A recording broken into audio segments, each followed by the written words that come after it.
වයඹ ජනතාවට මේ දවස්වල නම් බොහොම වින්දනීය දවස් 45ක අන්තිම දින කිහිපය තමයි ගත වෙන්නේ. මොකද අපි දන්නවා මේ දවස්වල අර සවැත් නුවර හිටපු අනේ පිඩු සිටුතුමාලා වයඹට වැඩලා ඉන්නේ. මේ දවස්වල හොඳට ඩම්පින් කරනවා. දන්සල් දෙනවා දිවා රෑ. දන්සල් කිව්වට මම දන්සල් කියන්නත් බෑ. මොකද මදුවිත තියෙනවා. තව නොයෙකුත් තුටු පඳුරු දෙනවා. සාරි දෙනවා. ජංගම දුරකථන බෙදනවා. නායලුම් පත්‍ර බෙදනවා. මේ වගේ නොයෙකුත් තුටු පඳුරු වලින් මම හිතන්නේ වයඹ ජනතාව ප්‍රමුදිත කරලා තියෙන්නේ.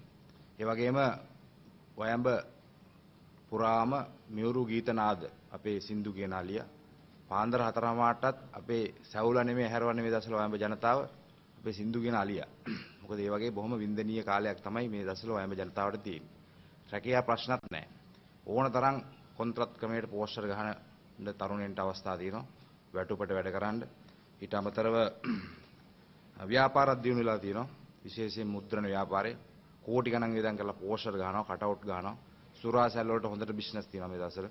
ඒ වගේම සෙඩ් වලට ඉන්ධන ගහනවා දවසකට ලක්ෂ 20 30 සමහරු වාහන පාවිච්චි කරන මැතිවරණ ව්‍යාපාරයට බොහොම සරුයි ඒ පැත්තේ ව්‍යාපාර.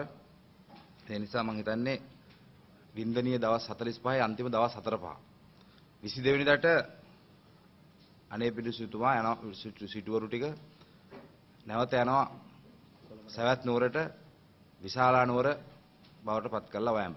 මොකද එතකොට තමයි අපේ වයඹ ජනතාව අර සිහිනෙන් ඇහැරිලා සැබෑ ලෝකෙට එන්නේ. අපේ ජනතාවට සිද්ධ වෙනවා අනේ දෙවියනේ මට වුණු වියෝයා දන්සල් ටික අකුලාගෙන ගියෝයා කියලා කියන්නේ. අද වයඹ තරුණීන්ට ඉස්සරනම් කිව්වේ ජීවත් වෙලා ඉන්නවට වඩා හොඳයි මැරෙනවා නම් කියලා. දැන් එහෙම නෙමෙයි කියන්නේ. මේට වඩා හොඳයි බල්ලෙක් වුණා නම් කියලා. මොකද අද බල්ලන්ට හොඳයි තරුණීන්ට වඩා. තරුණයෙකුට විවාහ වෙන්න රුපියල් 5000ක් හොයාගන්න බොහොම අමාරුයි අද.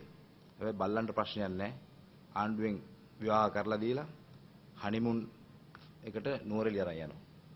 හැබැයි අපේ තරුණයින්ට වයඹ කොල්ලන්ට හනිමුන් ගත කරන්න නුවරඑළිය යන්න තියා තමන්ගේ ගේ තියෙන කාමරේ ජනේලෙ වහගන්න දොර වහගන්න දොරක් ජනේලයක් හයි කරගන්න පුළුවන් තත්ත්වයක් නැහැ. ඉටි රෙද්දකින් වහගෙන තමයි තමන්ගේ මధు සමය ගත කරන්න වෙලා තියෙන්නේ.